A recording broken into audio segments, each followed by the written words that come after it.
welcome back to my YouTube channel. So for today's video, meron akong i-share sa inyo ng mga purchase ko from the Watsons app. And as some of you know, nagkaroon ng 38 pesos sale yung Careline and yung Everbilena. And syempre, hindi ako magpapahuli. Nalaman ko lang na meron ding sale kasi of course sa TikTok. And meron akong sinalihan na Facebook group. And ang pangalan niya ata is Careline Gang if I am not mistaken. So ilalagay ko dito kung anong Facebook group yon. And sobrang dyan talaga nag-update sila kung saan maraming stocks ko. Hindi ko nga alam kung wise decision ba to, pero hayaan mo na. But anyway, I still bought this kasi alam ko na magagamit ko rin naman siya in the future and of course, sayang din yung sale. So, ayun, without further ado, let us start with the vlog. So, ito yung dumating na box. Ayan. Actually, nabuksan ko na to. Papakita ko lang sa inyo kung ano yung tsura ng box na pinadala ng Watsons.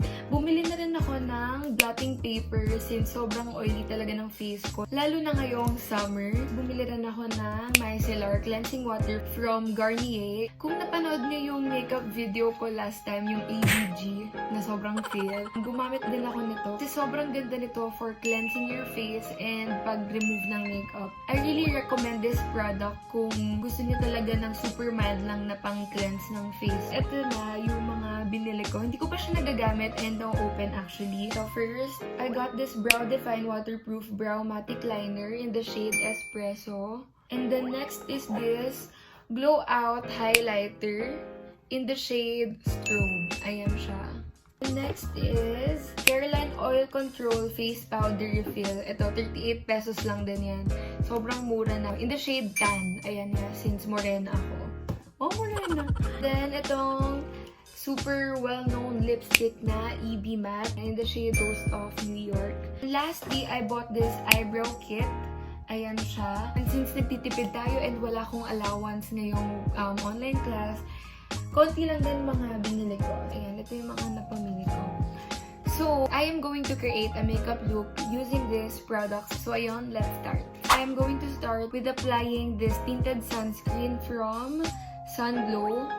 Ito, in the shade Medium.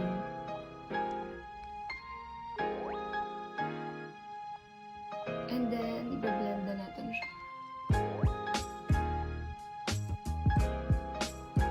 Maglalagay na ako ng concealer. Doon ko siya ilalagay sa mga dark area sa face ko. Dito sa eye bags. And ito, meron akong acne scar dito.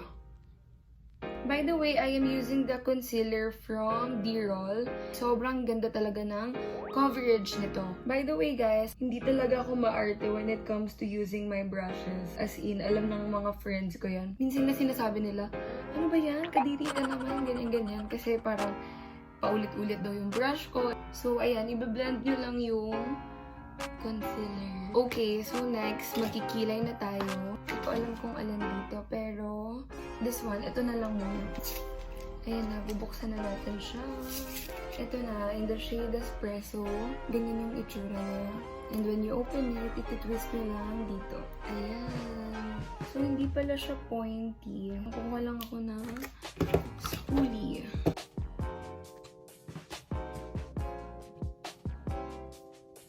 By the way guys, itong mga binili ko from Careline and Everbilena is first time ko siyang gagamitin. So, isasabihin ko rin sa inyo kung ano yung mga first impression ko for each makeup na binili ko. For this brow definer, I love the shade. Bagay siya sa akin. Pigmented din. Ang ayoko lang dito is, ayan, pabilog yung pinaka pencil. Mas okay sana kung paslang siya para mas ma-achieve sana yung gusto mong shape for your eyebrows. Ayan, actually, fill in ko lang yung mga medyo walang hair sa kilay ko. I am going to use this oil control powder in the shade Tan. Diba, sabi sa inyo, sobrang oily ko. I'll show you the difference. So, sa isang side muna yung lalagyan ko. Na-mattify niya talaga yung face ko. So, ito yung nilagyan ko na ng oil control powder while ito yung wala pa. So, ayan, nakikita nyo yung difference. Na-cover up niya talaga yung oiliness ng skin ko.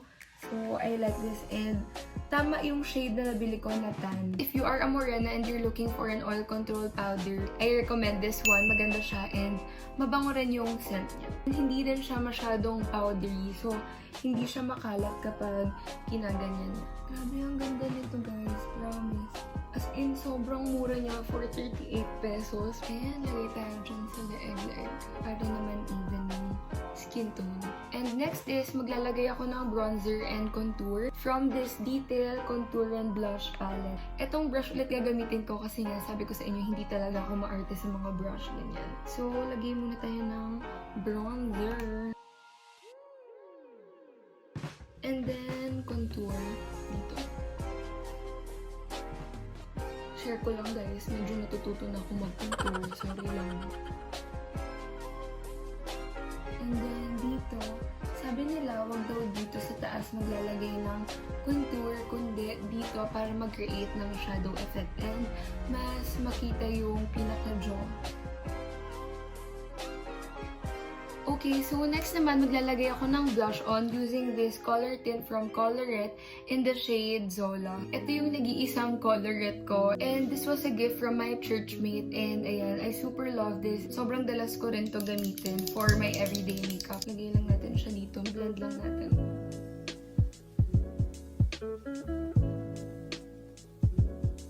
And then next, we are going to use this blowout highlighter in the shade Strobe. Na-try ko na to before and guys, I super love this. Sobrang mura guys, sobrang worth it nito. Ipapakita ko kung gaano kaganda yung pigment nitong highlighter ng Everbilena. Ayan. Sobrang ganda. So, tingnan nyo yung before and after. And look at that one. Since hindi ko to magagamit for my eyebrows, gagamitin ko na lang siya as my eyeshadow. I'm going to use this brush for my eyeshadow. Ganito yung itsura niya inside. Meron kasamang maliit na tweezer and angled brush. I will be using this one.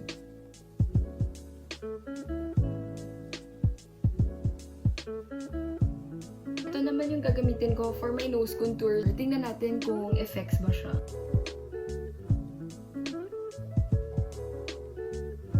Naglagay na ako ng nose contour.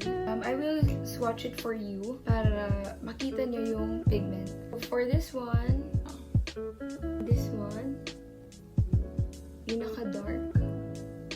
Ayan. If you're not sure kung ano yung magandang shade for you, you can buy this kasi meron na siyang 3 shades agad na pwede nyong gamitin for your kilay. Maglalagay ulit ako ng highlighter dito sa inner part ng eyelids ko. Huwag nyo kayo judge. Sabi ko sa inyo, hindi talaga ako maarte sa mga ganyan. Dito sa bandang nose. Maglalagay na ako ng mascara. I'll be using this Dual Lash from Detail Cosmetics. And guys, sobrang ganda nito. Nagkakaroon talaga ng volume yung eyelashes ko every time I use this one. And waterproof din siya. Curl ko muna tong lashes gamit tong curler from Shopee. Actually, dalawa. Meron siyang to volumize and ito naman to separate your lashes. Mag-apply muna ako ng eyeliner pero hanggang sa middle part lang ng eyes ko.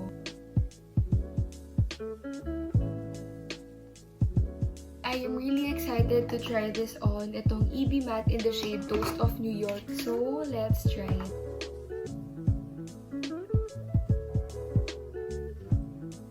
Lastly, i-apply ko tong clear gloss na merong malalaking glitters. Ayan, as you can see, I bought this from Shopee for only 39 pesos yata or 40 something. Basta hindi siya tataas ng 50 pesos. Sobrang ganda nito guys, pero hindi ko lang masyado gusto yung scent niya kasi medyo amoy chemical siya. Pero if gusto nyo lang mag-achieve ng mga makeup look, ganyan, okay na to kung tatanggalin nyo rin siya agad. And ganyan yung itsura ng applicator niya. Di ko lang, parang plastic siya. Lagay na natin.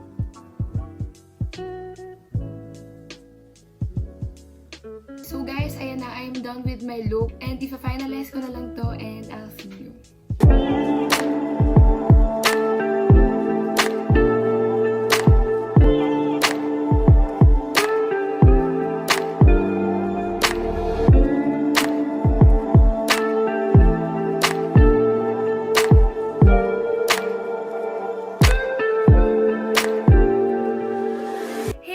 that's it for this video. Sana nagustuhan nyo tong makeup look na to. If you have any suggestions kung anong gusto nyong gawin ko sa YouTube channel ko, just comment it down and I will do my best para gawin yon as long as kaya ng powers ko. Don't forget to give this video a like, share it to your friends, and subscribe to my YouTube channel. Also, don't forget to click the notification bell to be updated with my new videos. Stay safe and stay COVID-free, guys. Bye!